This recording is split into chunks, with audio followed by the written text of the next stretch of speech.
वृंदावन राधा कृष्ण की प्रेम नगरी है।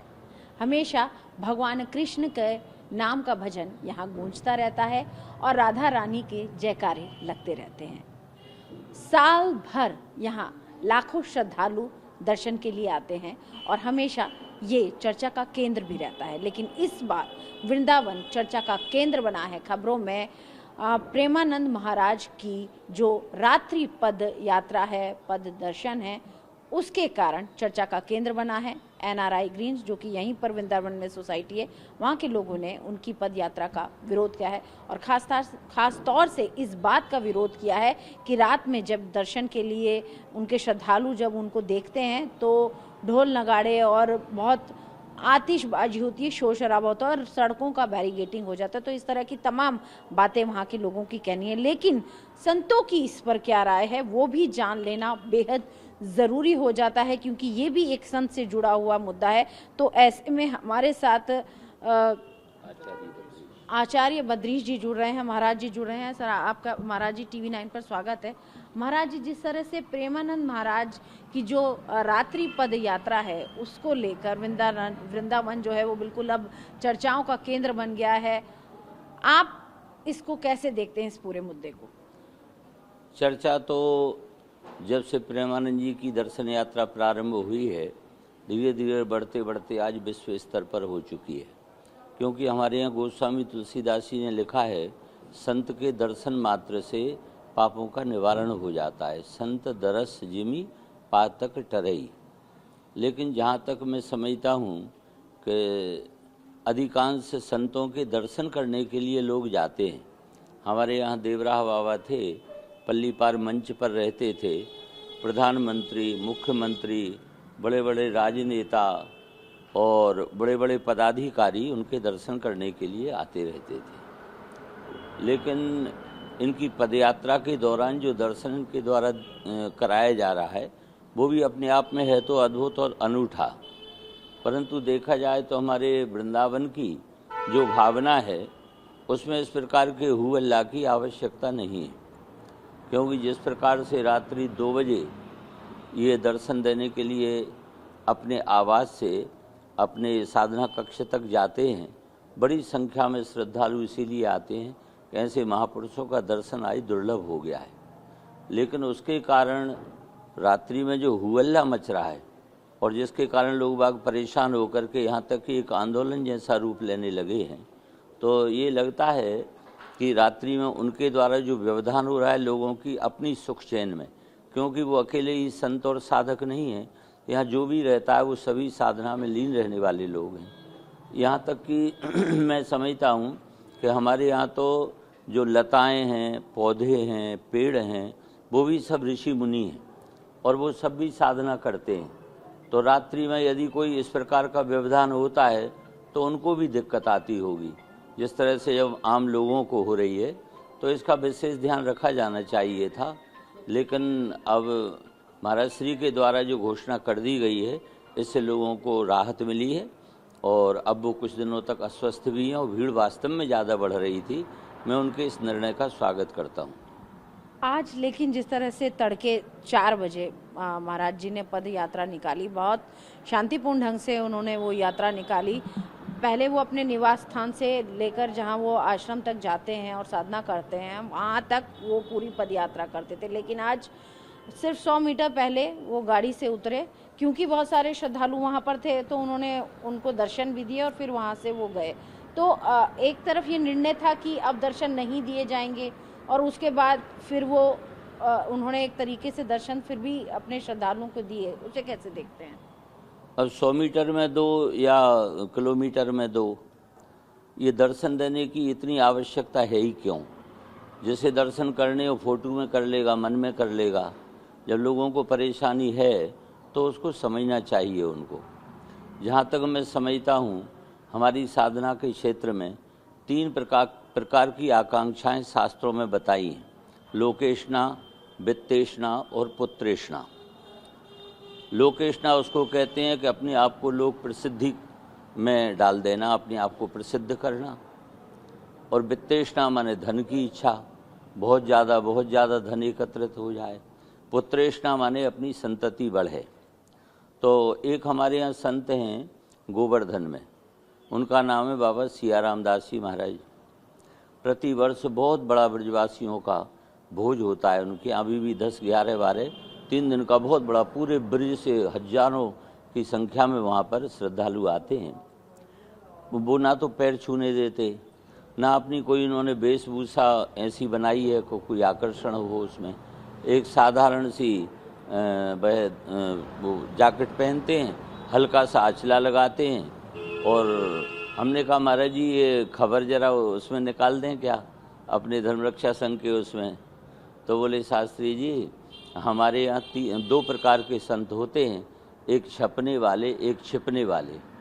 तो बोले अब आप अपने आप समझ लो, मेरी ऐसी कोई आकांक्षा नहीं है। तो ये जो छपने की लोकेशना महाराज जी के भीतर जागी है, जिन लोगों ने जगाई है, उस पर महाराज जी को अपने आप आत्मनियंत्रण करना चाहिए, इस लोकेशना से बचना चाहिए। हमारे यहाँ वृंदावन की जो भावना है उसमें कहा गया है, प्रतिष्ठा सुकरी विष्ठा, गौरवम नरक रौरवम, अभिमानम सुरापानम और त्रयः त्यक्त्वा हरिम भजेत। प्रतिष्ठा सुकरी विष्ठा, जैसे जो सुअर होता है वो मानव विष्ठा को खा लेता है, और उसकी भी विष्ठा के समान हमारे यहाँ संतों ने प्रतिष्ठा को माना है।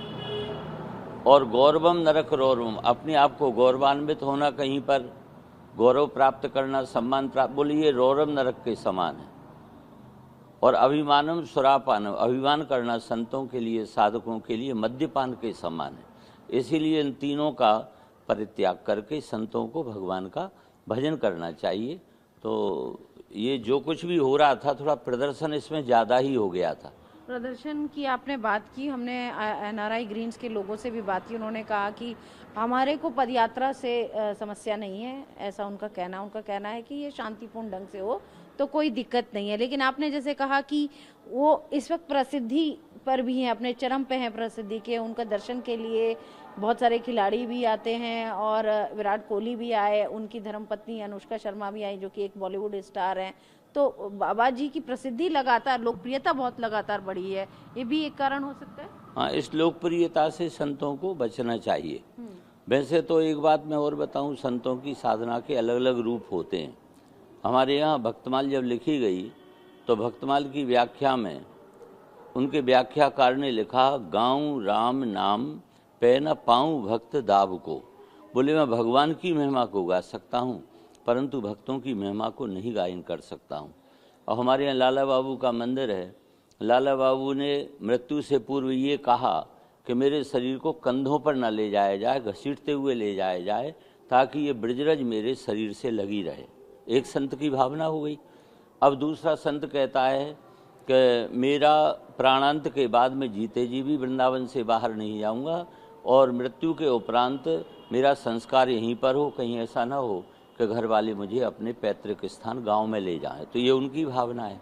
एक भक्त ये कहता है कि मैं जीते जी तो भगवान का भजन वृंदावन में करूं, लेकिन जैसे ही मेरे शरीर से प्राण निकलें, प्रिया प्रियतम में समाएं, मेरे पार्थिव शरीर का अंतिम संस्कार, दाह संस्कार वृंदावन की ब्रजभूमि में न किया जाए, क्योंकि इससे उत्पन्न जो दुर्गंध है उससे प्रिया प्रियतम को कष्ट होगा। तो ये अपनी इतने अलग अलग भाव हैं कि भक्तों के भाव को समझना बड़ा कठिन है। 2 संत थे नदी किनारे, उन्होंने सोचा स्नान कर लें, थोड़ी देर यहाँ विश्राम कर लें। एक संत गए लघुशंका आदि के लिए, एक संत दूसरे गए दूसरी दिशा में लघुशंका शौच आदि के लिए। एक संत जल्दी आ गए, उनके मन में आया कि अरे चबूतरे पर हनुमान जी ऐसे मैदान में खड़े हैं, मैंने झोंपड़ी बना दूं। तो उनके पास एक औजार होता है कुल्हाड़ी जैसा खंती, उससे उन्होंने लकड़ी काटना शुरू कर दिया और ऐसे 2 फन वाली लकड़ी गाड़ना शुरू कर दिया। पहले संत आए, क्या कर रहे हो? अरे बोले यहाँ मैं चाहता हूँ हनुमान जी मैदान में खड़े हैं, मैं इनका एक झोंपड़ी बना दूँ, छाया बना दूँ। दूसरा, अरे यहाँ जंगल में आग लग गई। फिर तो उनका अपना भाव, दोनों लड़ने लग गए। तभी हनुमान जी प्रकट हो गए। बोलो हनुमान जी महाराज की। हनुमान जी बोले ऐसा करो कि झोंपड़ी यहाँ बगल में बना दो, अगर मुझे धूप लगेगी, बरसात लगेगी तो उसमें चला जाऊंगा, कुछ नहीं होगा तो मैं यहाँ खड़ा रहूँगा। अब ये संतों के अपने अपने भाव हैं। महाराज जी का क्या भाव है ये तो हम नहीं कह सकते हैं, लेकिन फिर भी जो यद्यपि शुद्धम लोक विरुद्धम ना करणीयम ना चरणीयम। यद्यपि आपकी भावना, आपका भजन, आपकी साधना उदात्त और शुद्ध हो सकती है, लेकिन यदि वह लोक विरुद्ध है तो उसका भी आदर करना चाहिए, जो उन्होंने किया है। जी, उन्होंने बिल्कुल आदर किया है और तभी 2 बजे की जगह उन्होंने ब्रह्म मुहूर्त में, जो कि 4 बजे का माना जाता है, शांतिपूर्ण ढंग से पूरी पद यात्रा की। तो इस कदम को, आखिरी सवाल है महाराज जी, इस कदम को कैसे देखते हैं? क्योंकि 4 बजे उन्होंने ब्रह्म मुहूर्त के समय जो है अपने जो भक्त थे उन्हें दर्शन दिए। ये उनका निर्णय और अच्छा है। 2 बजे हमारे यहाँ निशाचरी बेला मानी जाती है। 2 बजे नंद बाबा स्नान करने चले गए जमुना जी में, तो वरुण देवता के दूत उनको वरुण धाम ले गए, क्योंकि उन्होंने जल के प्रति अपराध किया था। हमारे यहाँ दूसरे पहर से और चौथे पहर के पहले तक, तीसरे पहर तक जितने भी वृक्ष हैं वो सो जाते हैं, लताएं सो जाती हैं। उनमें दातुन तोड़ना, पत्ते तोड़ना, फूल तोड़ना निषेध है। जैसे वृक्ष सो जाते हैं ऐसे ही धरती माता भी सो जाती है। रात्रि के समय ऐसी निशा बेला में धरती को खोदना, छूना, ये भी अपराध माना गया है। इसके साथ साथ जो जल है जल में भी देवता निवास करते हैं, वरुण देवता निवास करते हैं, तो ऐसी निशा बेला में जल का स्पर्श भी अपराध माना गया है। तो ऐसे समय में इसको हम निशाचरी बेला कहते हैं। रात्रि में निशाचर भ्रमण करते हैं। वैसे तो संयमी लोग जब हमारी गृहस्थियों की रात्रि होती है, उनका दिन होता है, वो जगते हैं, लेकिन जगते हैं साधना के लिए, ना कि साधना का प्रकाशन करने के लिए। तो एकांत में बैठ कर के संत लोग साधना करते हैं, और वो तो अहर्निश साधना करते हैं। महाराज जी बड़े साधन संपन्न हैं, बड़े विद्वान हैं, और अब उन्होंने जो 4 बजे का निर्णय लिया है ब्रह्म मुहूर्त का, हम इसका स्वागत करते हैं। हमसे बात करने के लिए बहुत बहुत शुक्रिया। तो ये थे हमारे साथ आचार्य बद्रीश महाराज जी, जिन्होंने हमें ये कहा कि प्रेमानंद महाराज जी, जिनकी पद यात्रा का विरोध यहाँ की एक सोसाइटी, NRI ग्रीन सोसाइटी के लोग कर रहे थे, उनका कहना था कि रात में जो पद यात्रा की जा रही है उससे उनको बहुत परेशानी होती है। जो पूरा मार्ग होता है वो भी 3 से 4 घंटे के लिए अवरुद्ध हो जाता है। तो ऐसे में महाराज जी ने अपनी यात्रा जो है, पद यात्रा, उसको बहुत सिंपल करके, बहुत कम समय के लिए करके, और ब्रह्म मुहूर्त में यानी कि सुबह 4 बजे अगर किया है, और अगर उसी पर अगर निर्णय बरकरार रखते हैं और 4 बजे के ब्रह्म मुहूर्त में ही अपनी पद यात्रा सिंपल तरीके से, शांतिपूर्ण तरीके से करते हैं, तो संत समाज को भी समाज भी उसका स्वागत करेगा और स्वागत करता है। वीडियो जर्नलिस्ट निरंजन दास के साथ अंजू निर्माण, TV9 भारतवर्ष, वृंदावन।